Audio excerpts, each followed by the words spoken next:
I mean, those are issues that need to be, you know, they've got to supersede politics. You're talking about the Homeland Security and of course our state security and stuff. There's two problems here. We've got natural disasters and then we have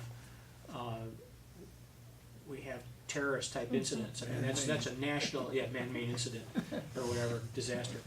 Those two are almost entirely different events, really. One, unfortunately, now is being treated as a law enforcement issue when it really shouldn't. It's a national defense issue.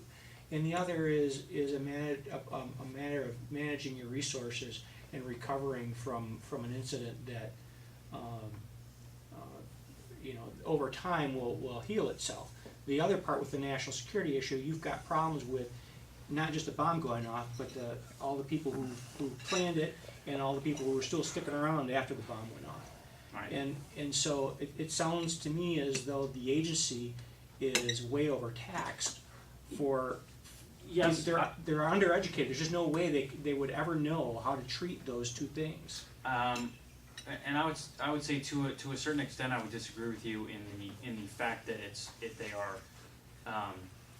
you know, in these, at least maybe you did mean this, but in my mind the first 72, 96 hours from the event, whether it's a terrorist event or whether it's a natural disaster, you know, you're talking about more of an emergency services role, and I think whether it's the natural disaster or terrorist event, basically the triggers are going to be the same.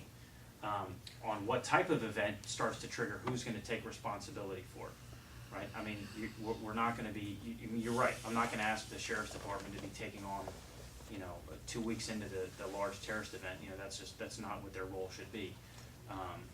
But, I mean, whether we have the resources or they have or the designation right now through the state or through federally to have that ability, I believe that they have to. You know, you look at how many, you know, right now I don't know the number exactly, but you know, the state mandates a minimum number of teams that have the training to deal with hazardous materials. You know, and whether that's you know, a gigantic spill X on Route 50 or whether it's a biobomb. I mean, the actual first 72 to 96 hours of what's going to occur on the ground to minimize the damage, take care of the casualties, et cetera, that's going to be the same. But you're right. I mean, at some point you don't want to have certain resources creeping into an area that's not their bailiwick. Okay. Did that make? Yeah. I mean, keep asking. I mean, if you and I aren't. No. And I mean, it does answer in some cases. My only concern is, and this has bothered me for so long, is that, and it's interesting because my mother's actually from Spain, and she came from a dictatorship, and she is used to policemen being on the streets with machine guns. Obviously, that's one extreme, but then she came here, you know, and there's nothing.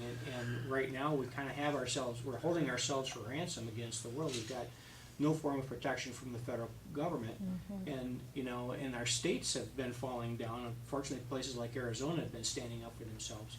Sure. But you know, is there anything else that we can do besides wait for the federal government to come to our rescue that, you know, the state can do?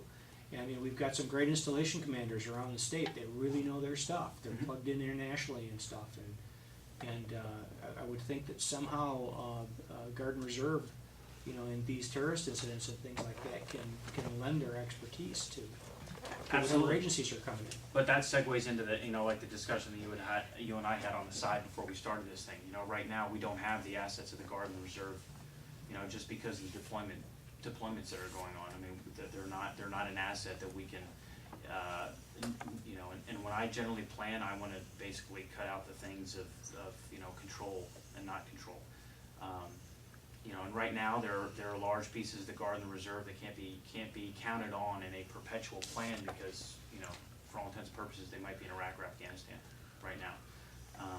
And so I think that the onus is going to have to be on the people. I mean, it's going to have to be on the grassroots organization.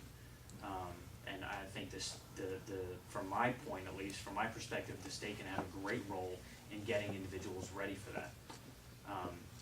You know, and whether that's, you know, somehow, you know, figuring out, I mean, you can break it into emergency teams, you can break it into, larger groups, EMTs. I mean, honestly, I would want the counties to basically be able to determine that on their own, but I would be hoping that a standard would be set and say, look, within 6 months, these are the requirements. And honestly, I think it would be an amazing thing to watch, because I think people would come out of the woodwork to volunteer and actually take part of this thing. So that would be mostly education, advertising, making training available, things like that. Sure. Checklists, things like that. I don't know. Well, something as simple as having a roster of ex-EMTs. Right. Right. Trained, fully trained, ready to go, but they don't work at it anymore. Right. And you know, I've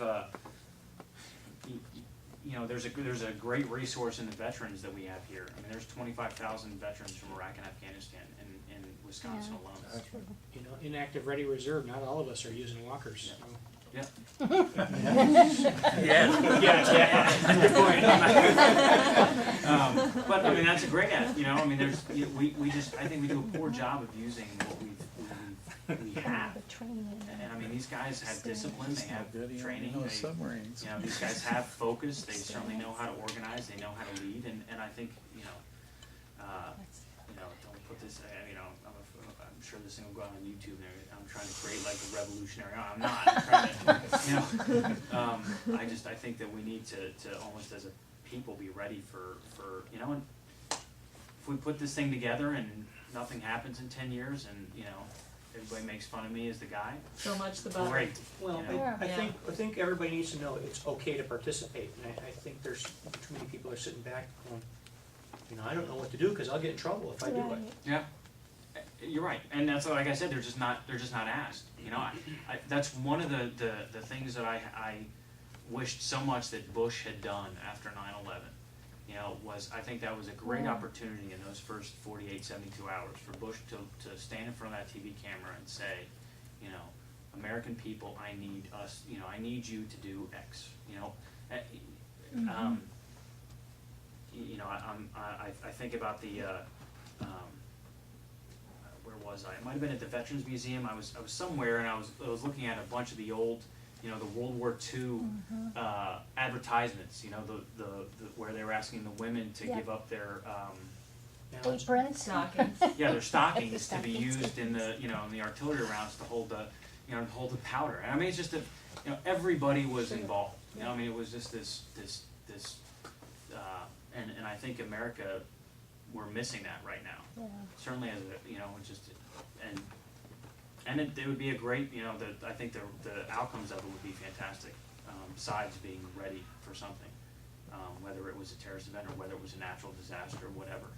You know, you can accomplish a lot with a roster of people and phone numbers, you know. Absolutely right. Just to, oh, go ahead, Jack. Yeah, I got one question. It's kind of like a three-part question though. I'm gonna have to get my Coke. And it's kind of hypothetical. If you get elected and you become lieutenant governor, what are the 3 recommendations you're gonna make to the governor to correct all these wrongs that we've been done to us by Mr. Doyle? Yeah, the training. That's a pretty big question.